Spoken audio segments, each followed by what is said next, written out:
Hello, everyone. Welcome to Ask Me Anything, the Florist edition. I am not Lisa, I'm Ellen. So happy to have you and excited to hear your questions.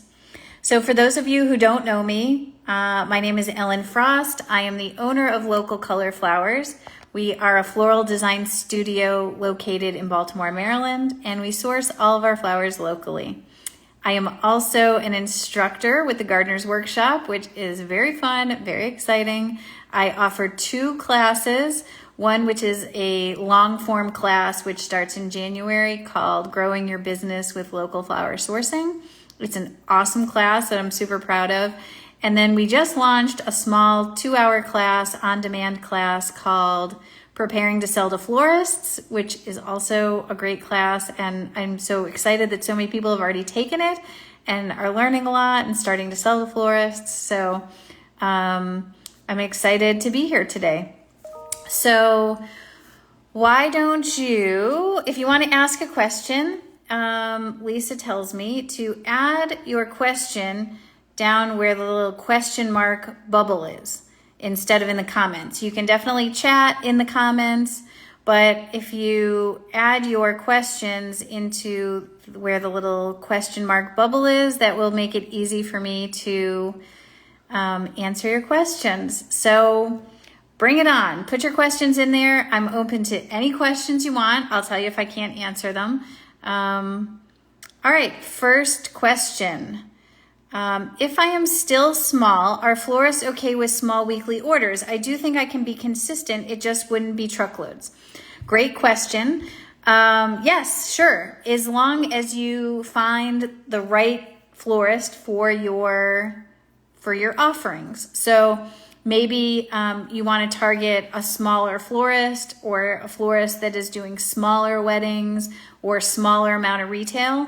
Maybe not, at least in the beginning, focusing on really big event florists because they probably do want, more than you can provide. But yes, for sure. And also if you're offering a really specialized product, so like we were buying money plant last week and the grower had 50 stems. And so for us, that's, it's not a lot of stems, but it's a specialty product that we really wanted. So it was great. So for sure, small numbers of things, definitely okay. All right, other questions. Post your questions in the little bubble, and I will answer them. Until we get another question, let me just say we're here in Baltimore. We're in zone 7A, 7B, 6A, somewhere around there. And we source locally year round. Right now it is really hot here. We are doing just our regular subscriptions and single order deliveries this week. We don't have any weddings. And then we're open for retail on Saturdays. All right, we have another question. What specialty products can you never get enough of? Well, this is like a really personal question. Like for us, there's things that we can never get enough of. Money plant, certainly one of them. Cresspedia, we never really have a lot of that. And tuberose is another one. We don't really have a lot of people growing tuberose anymore. Winter flowers, just generally, we can always use winter flowers. So those are a couple things that we can never get enough of. I do see, make sure you put your questions in where the little bubble is. And I know I see some questions about, am I a gardener? Yes, but I'm a florist by trade. My work is in floristry. I'm a floral designer. I do garden at home, but pretty terribly. So any gardening, growing questions, like really specific growing questions, bring back when Lisa's back and she will answer all of your growing questions. Okay, another question. I am in Central Coast, California, 9B. My zinnias and dahlias got powdery mildew. Can I cut them way back and then they grow again? That is a gardening question that I can't answer, unfortunately. That would be a question for Lisa or her team about actual growing stuff. So as a florist, we work specifically with local growers. We have about 40 growers that we buy from throughout the year. And we work hard to understand their growing practices and how they grow and how they harvest, but we're by no means experts in growing. Okay, so do you use any flower collectives like Gather Flora? What's your experience? I don't know Gather Flora, but we locally buy from collectives. We buy from the Monocacy Co-op and also Old Dominion Co-op. And so those are groups of farmers. Monocacy is maybe 7 or 8 growers, and Old Dominion has a ton of growers, maybe 30 growers. And we have had great experiences with them. It makes ordering certainly easier because we're just ordering from one group as opposed to ordering from 30 different growers or 7 different growers even. And so, yeah, we love buying from collectives.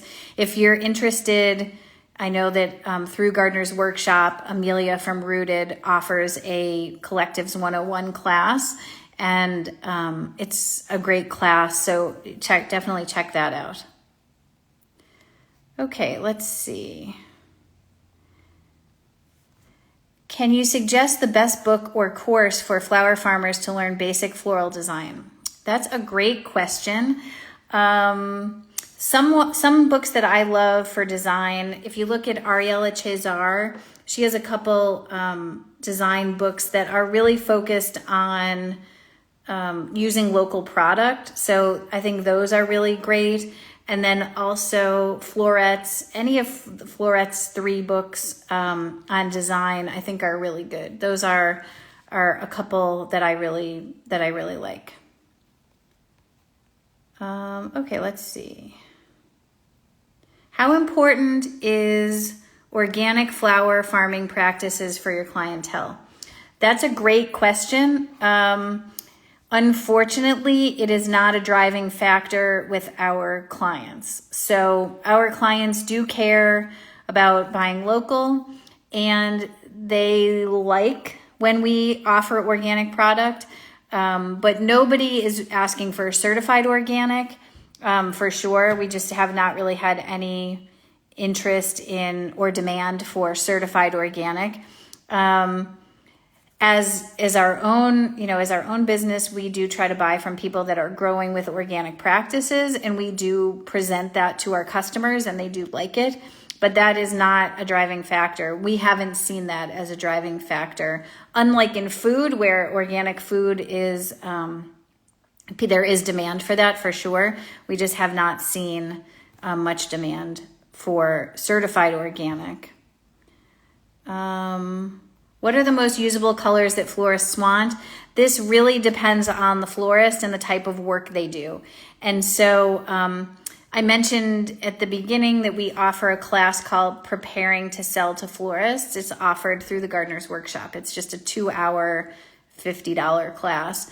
But we talk a lot about what florists want from farmers, and it really depends on the type of florist you're working with. If you are working with a florist who does retail, their needs are going to be significantly different than a florist who does all weddings or only weddings. So it really just depends. So as a farmer trying to sell to a florist, a lot of what we talk about in the class is how to do your homework, how to do your research on the type of florist that is the best fit for you, and how to find those people, and then how to offer the things that they want. Let's see. What flowers do you sell the most of? We use all locally sourced flowers. So every week the flowers we offer are different. So it just depends on what the growers have available. If there's seasons where we sell lots of tulips, and then seasons where tulips are not available and we sell lots of dahlias. We also have sort of a hybrid model where we are doing weddings and retail and sort of subscriptions and daily deliveries. So we're able to use we have a lot more flexibility in the type of flowers we use because we do have a lot of offerings, a lot of different offerings. So it depends on the season. It depends on what our needs are. But we sell a lot of local flowers, foliage, sticks, branches, berries, things like that. All right, keep your questions coming. What flowers do you think florists will always have a need for?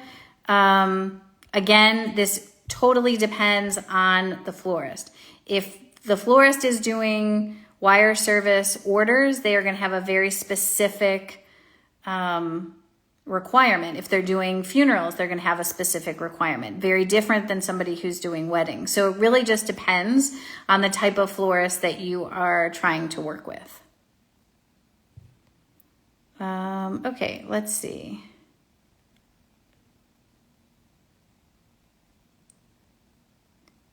How does one get on your list of suppliers, growers? If there's a grower out there that wants to sell to us, you can just email me and put me on your availability list. We are always looking for new growers, and specifically growers who have unique products that maybe nobody else is growing, or that we don't have enough of, or that it's really easy for us to get. So you can just email me. My email is Ellen, ELLEN, at locoflow, LOCOFLO.com. Ellen at locoflow.com. All right, let's see more questions. Put them in the little question mark bubble. You can ask me anything. Ask about our shop, ask about classes.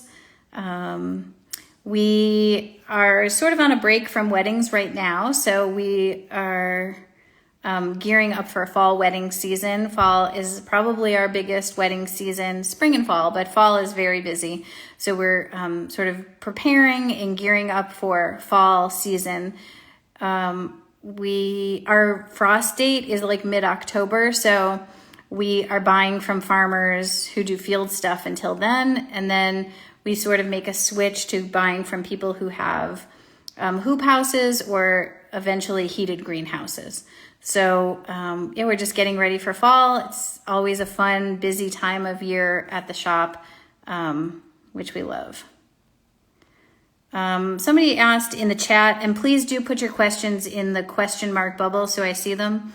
How do you make hydrangeas last in a vase? You know what? We don't use hydrangeas a lot because they are so finicky. They are prone to wilt. But also hydrangeas take up water through their petals, not just through their stems. So you can actually, if you need to rehydrate a hydrangea, you can just put the entire flower bloom, like the actual petals, underwater, which seems really weird, but they do take up water through their petals. But we don't use them a lot, certainly not for retail or for, like daily deliveries or subscriptions, because they are too finicky. We may use them in vase arrangements for a wedding. But again, we're even a little touchy about that. Lots of florists do use them. We just are a little chicken on doing that. Let's see, other questions. Just double checking here.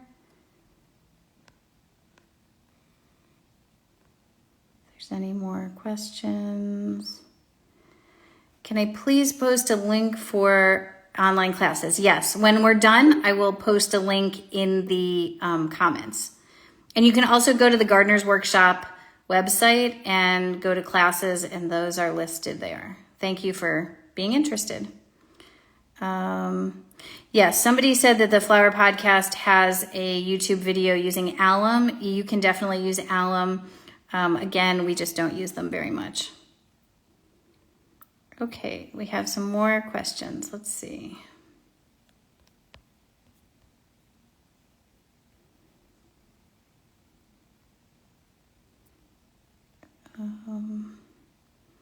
What are your hours at your shop?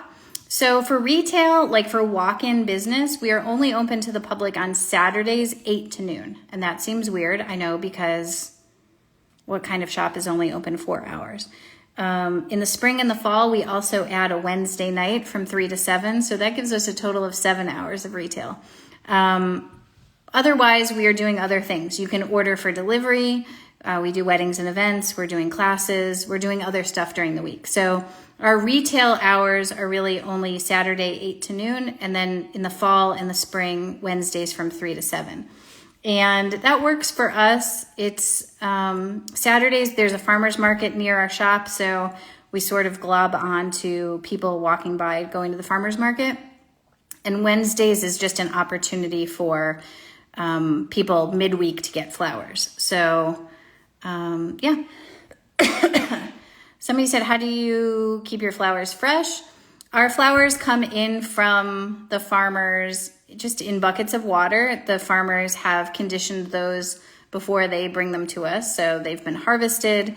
They've used correct post-harvest practices. They come in clean water, maybe with a hydrating solution, maybe not. And then we don't do anything to them except put them in the cooler and then use them when we're ready.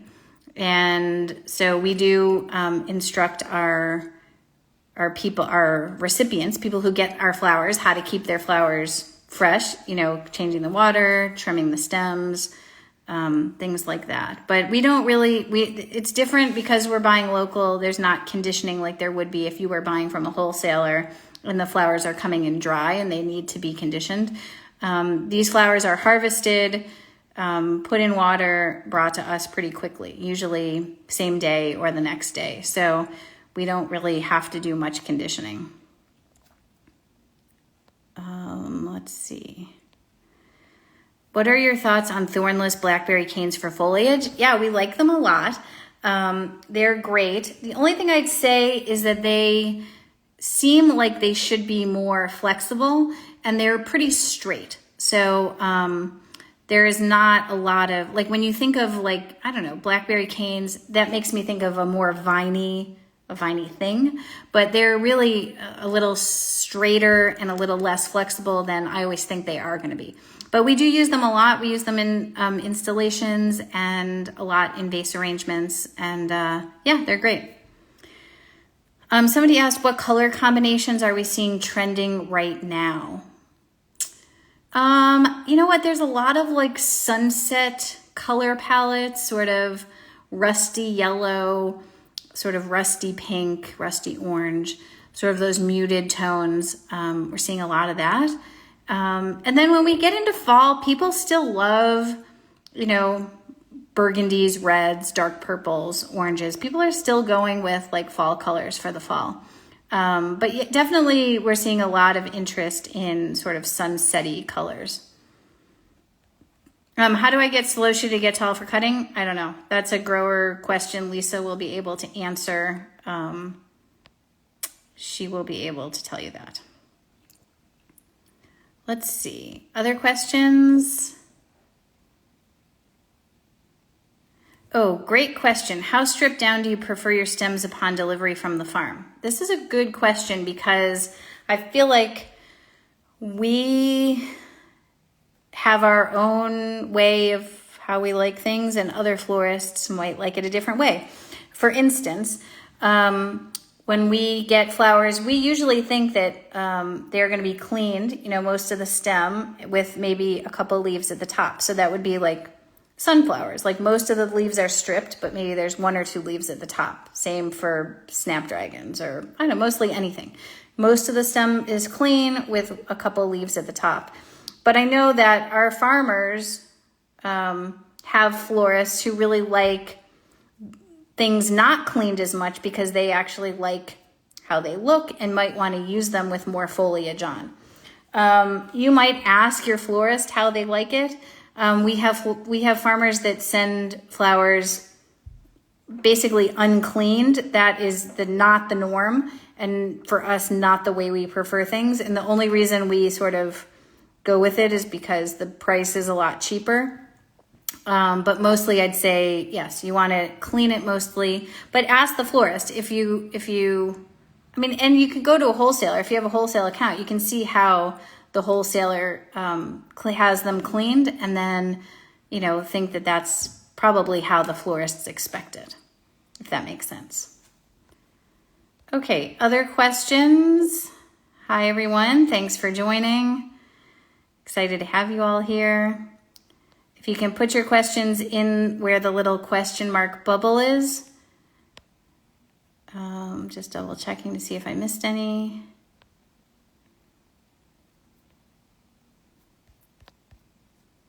I know that it is, so please do add some more questions. I know this is a time when farmers are, feeling like maybe their fields are overflowing with flowers and they need to move product, or they're feeling pressure to make sales.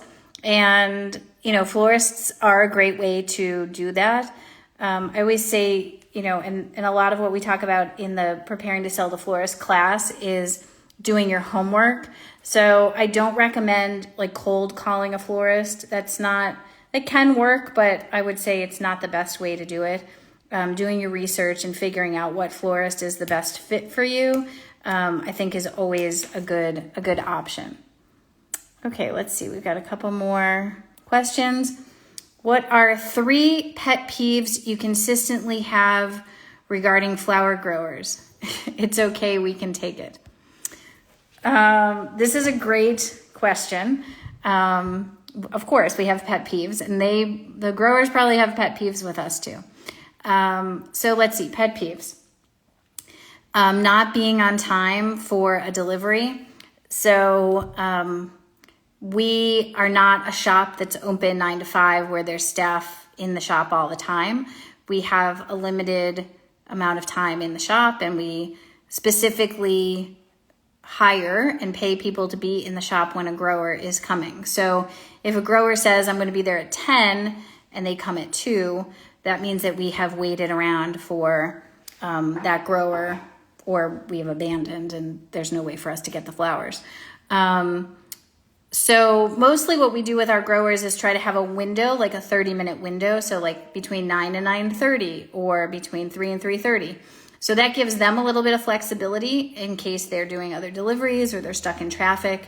But really being on time for deliveries is important to us. And also communicating if you are not going to be on time for a delivery. I mean, things happen, right? But that's one. I guess another one is like buckets. There's always bucket issues. When people are weird about buckets, that's, I guess, a pet peeve, because what we would prefer is like you just bring us the flowers in buckets and we trade you back buckets that are empty.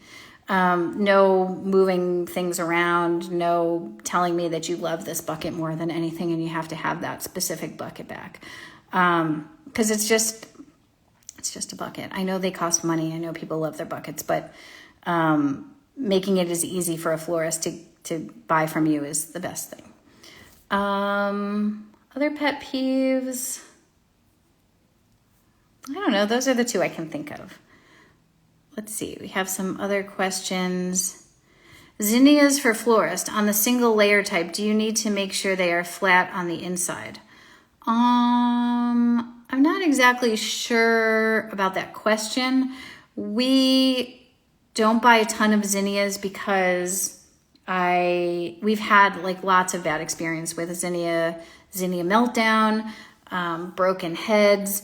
I think the thing with selling zinnias to florists is making sure that you are doing your harvest and your post-harvest correctly. So harvesting at the right time, doing that wiggle test, making sure that the stems are strong enough, doing post-harvest, post-harvest care correctly. So storing them correctly, having the right kind of water, if you do need a chlorine tablet or something like that in there. And then delivering to a florist in a way that the heads are not breaking. So if you're bunching zinnias in, stems of 10, but they're all squished together and 3 of the heads are broken, that's not great. So, and also thinking about offering unique kind of zinnias. Like we have a grower that has really done a lot of research on Zinnia meltdown and what Zinnias are best for longevity, so for vase life. So using maybe the Oklahoma series or Persian carpet or Aztec zinnias or something like that, that might not just be the binary giants that maybe have more cause for issue. Are there any unusual flowers you wish more local growers would try? I mean, we always are excited when people try new things. So maybe not unusual, because I feel like if they're unusual, either they don't grow here. There's a reason why they're not here. Either they don't grow here. But trying new varieties is really, we love when growers try new varieties. So whether it's a new color of something, like, when those like white marigolds came on the market like a year or two ago, or Lysianthus that are in different colors. We love new varieties. And if you're looking for like how to find new varieties, if you're not part of the ASCFG already, that's the Association of Specialty Cut Flower Growers, I would suggest joining, because in there, both in the Cut Flower Quarterly, which is their quarterly magazine, and on their private Facebook group, there's always talk about new varieties. They spend a lot of money and a lot of time researching new varieties. So it's a great way to sort of give yourself a leg up in the floristry world, because you might be offering something that nobody else has. What tips do you have for breaking into winter growing for florists market? Favorite crops, etc. Okay, so let me just say, for winter growing, at least for us, I mean, we don't nearly have enough winter growers. So there's no real breaking in. It's just, if you have stuff, we probably want it. So I would just be reaching out and see anybody who's buying local during the season, during, the field season, see if they're interested in continuing to buy local in the winter. Usually the prices is going to be like tulips is like a common winter crop. And it's probably going to be more expensive for you to grow and sell tulips than it is for a florist to buy tulips from the wholesaler. So that's one thing to consider. But if you are growing like fancy varieties of tulips or unique varieties, or your florist just really cares about local and they're willing to figure out how to buy it at a more expensive price, then I think that's great. So anything like winter stuff we buy, tulips, anemones, sweet peas, freesia, paper whites. There's other stuff, but those are sort of big ones. How long do you prefer your stems, especially dahlias? Okay, that's a great question. And I would say it depends. So the most important thing, and we talk a lot about this in the Preparing to Sell to Florist class, is communicating to your florist how long the stems are that you're growing. So you may have short stems, but if you mention that they're 8 inches, 10 inches, 12 inches, then the florist knows that and they can decide to buy. And if they, like for instance, have bud vases to make that week, shorter stems might be great. And you might consider grading. We talk a lot about grading in the class. So that means offering maybe the same product, but at different lengths and different prices. So if you have shorty dahlias and you want to offer those for $1, maybe that's like 8 inches or less, or 6 inches or less. I don't know, some number. And then you have 8 inches to 15 inches, and that's another price. And then you have really tall for a different price. That way the florist can decide sort of what they need. They can buy what they need, and they're not buying at a premium for a tall stem when they only need to make a bud vase, if that makes sense. Okay, any other questions? We've got just a few more minutes. It's always fun because Lisa's people always have great questions. So any last questions before we go? Anybody? All right, so let me tell you where you can find me. I will post a link to the class in the comments, both of the classes. So Preparing to Sell to Florists is just a 2-hour class, and that's available right now. You can just take it today if you wanted. It's $50. And then the bigger class will register in November, and it runs January and February. And that's a much more in-depth class. We do weekly Q&As, and it's really a lot of fun. So I will post I'll post links there.